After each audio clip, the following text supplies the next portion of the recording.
speaking of problems and not paying attention, Kevin Sumlin, look at this record in November. Singing those blues, 6-10 SEC turnovers. It's happened every year, and it's one reason why we have Brent Zwerneman on asking questions about, guess what, Kevin Sumlin's future. Brent, always great to talk to you. We talked a couple of weeks ago. Didn't seem like things were really in bad shape. What are they now? What's going on out there? Paul, I'd almost checked out for being on hold for so long. So. I'm kidding. Actually, it was like 30 seconds, so we're all good. Yeah, I should admit that. But, yes, it's I think everyone, including Coach Sumlin and on down the line, knows that, you know, he needed to beat his last two opponents and did not do that at Kyle Field. So what we've talked about, Paul, I told you, I think back in the preseason and even early in the season, I said if he could get to 7-5, 8-4 around in there, but not embarrass himself along the way or not have the program embarrassed, well, that's happened now in the past 2 weeks. So I think everyone knows what is next. Brent, is there anything to be said for the fact that Kevin Sumlin has had a really young team this year and Kellen Mond is really young, or is it just that story's over and it doesn't matter because it's the same old again with late season collapses? I remember the last time a coach got fired here, Mike Sherman, he said he had a lack of senior leadership, and the administration at that time said, okay, look, you're in your fourth year or whatever, you should have seniors. Kevin Sumlin is in his sixth season. And so based on all of that, you know, it's a situation where ideally you would have upperclassmen playing. Quarterback has been the most troublesome spot. Now, if you look back at the 2013 class, for instance, which if those guys redshirted, which ideally you would do if you're building a program, they would be senior leaders this year. He has 0 scholarship players left from the 2013 class. Now, even Kevin has said over the past couple of years that he's admitted he's changed his recruiting philosophy. He's looked deeper into their backgrounds and so forth.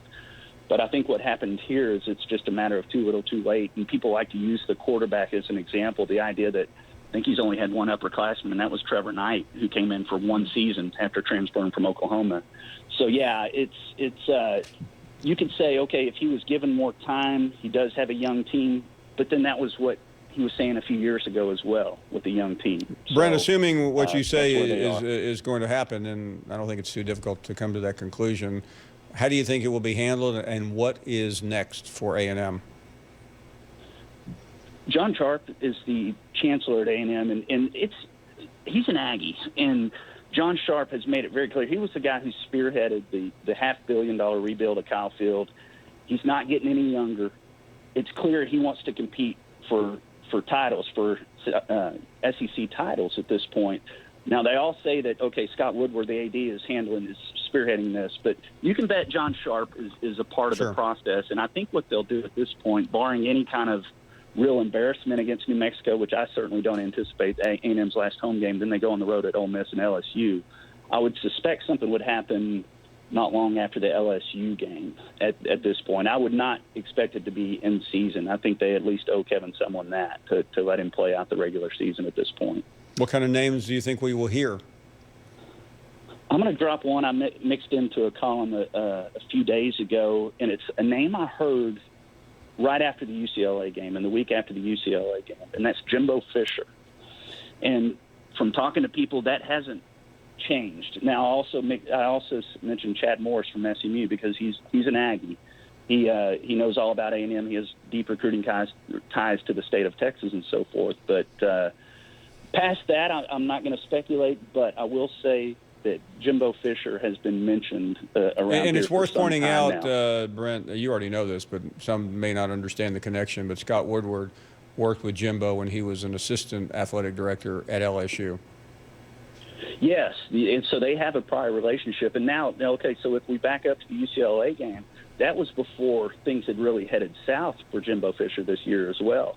So then you start kind of wondering how much all of that ties into everything, that if he is the guy and if it was decided way back when, if that's had any kind of impact on Florida State season. I don't know. I mean, things can change. As we saw at LSU when I was covering that A&M at LSU game a couple of years ago, things can change in a hurry. That's why I'm always a little bit, hesitant to just go all in. But that was certainly a name I heard early on and a name I mentioned in a story recently. Brent, you mentioned Chad Morris and his just recruiting ability in the state of Texas, especially now that Tom Herman is in Texas. And, it feels like the Longhorns will gain some momentum ahead here. How important is it to get somebody that can just recruit that state and have success there, considering the great high school football talent that's there? Yeah, Laura, it's important. And Kevin Sumlin did a really good job of that. He didn't do a great job of always keeping the talent in state, but that is important. But I also think if you can get a charismatic guy, a dynamic type recruiter, he doesn't necessarily have to have that type of connection, because the high school coaches in Texas, they know the importance of Texas A&M. They know the importance of Texas.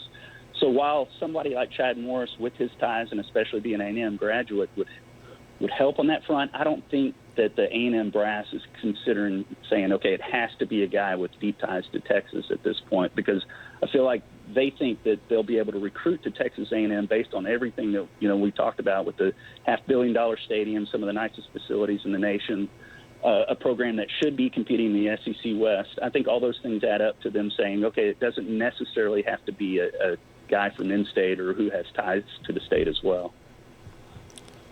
Brent, you mentioned Chad Morris, and that's a name that people always connect with this job. You mentioned Jimbo. I want to ask you about a name, and it came out of, I think, a CBS Sports article about 4 weeks ago. It didn't make any sense at the time, and that name was James Franklin. I'm sure you've heard about that story, but and I checked with some friends of mine out there, and they said there was nothing to it. But where do you think that came from, and is there any credence to that report?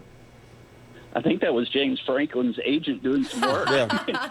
although you say, doesn't he have a fairly new contract? There might be something to it in the sense that A&M put out feelers, at least. Okay. With James Franklin, with the idea of, okay, they're going to go, they're going to go Clemson, they're going to go Penn State, they're going to go, I don't think they're going to go Nick Saban. I'll put it that way. They're not going to reach out that way. I think they know better on that front. But they're going to shoot for the stars and then go from there. Now, I don't think it was ever really serious with James Franklin, but there might have been feelers put out at that point, and then his agent, like I said, doing some work and saying, hey, he's a coveted coach out there, and A&M has some interest. But I don't know that there's anything really serious to it, unless maybe he showed some interest himself, which I have not heard of at this point, Paul. Well, last I saw him, he was chasing after his players to shake hands with Michigan State the other day. Brent. Which made Aggies love him even more, by Probably. the way. I heard a lot of my Aggie friends. That's the kind of coach we need. Oh, man. Always great to catch up. I don't think this will be the last time we talk. I don't think so. Thanks for having me on, Paul. Always a pleasure. Great, Brent Zwerneman from Houston. Yeah, Jimbo Fisher is a name that I think has been out there in the wilderness, Laura. Yeah. Jimbo has been wooed by LSU a couple of times, other schools. He has shown no interest in leaving, some family matters, but you never know after a season like this. Yeah, and, Brent brought up a good point, especially if these conversations were truly had early on this season. How has that affected potentially the way that FSU has played and the way that Jimbo Fisher's is coached? Now, from what I know about Jimbo Fisher, he's not that type of guy. He would still coach hard. He would still work hard. I think what's actually happened with FSU is they're just not as good as we all thought they would be. I think, and you've heard it a million times, you lose your leader, your quarterback, and it has a deleterious effect on your team. One other point, if Kevin Sumlin does leave Texas A&M, he is a really good coach, and I could see him landing somewhere, and would not be that surprised if he landed somewhere in the SEC. Yeah, let's not be naive here. We knew in July when all this commenced that there would be multiple changes in the SEC, and there are going to be. We know of 2 openings now. There are 2 or 3 more lurking. And by the way, Brent, who is a very good reporter, he didn't mix any messages about. I personally think it's over for Kevin Sumlin. I don't see. I think Saturday was his last stand. I said that when we were together. And okay, let's say they beat LSU, which I don't think that's happening. Too late. Let's say it did. I think it's too late at that point as well. And by the way, keep in mind that last year this team was obliterated by LSU. Yeah. No. And by the way, beating LSU doesn't do you that much good. Yeah, LSU is a good team, but. It was about a couple of things this year for Kevin Sumlin. It was about showing improvement. It was about progressing, and it was also about doing something at home. And losing badly to Mississippi State and Auburn, that did him no favors. Well, and you went on the road and beat Florida, but what is Florida right now? That's a And hollow victory. That's a problem. You just saw Florida get completely blown out by Yeah. Missouri. So, yeah, I do think, though, I still think Kevin Sumlin's a really good coach, and Brent brought it up. He's a good recruiter. He could land somewhere, and there will be openings. It could be outside of the SEC as well, certainly. I think Kevin takes a year off. He'll be great on TV. He'd be hilarious. He would be fun on TV. He's a funny guy. He's got some great points sometimes, too. Not that I hang around a lot of ex-coaches on TV. We'll take a break. 855-242-7285. The number. We'll be back.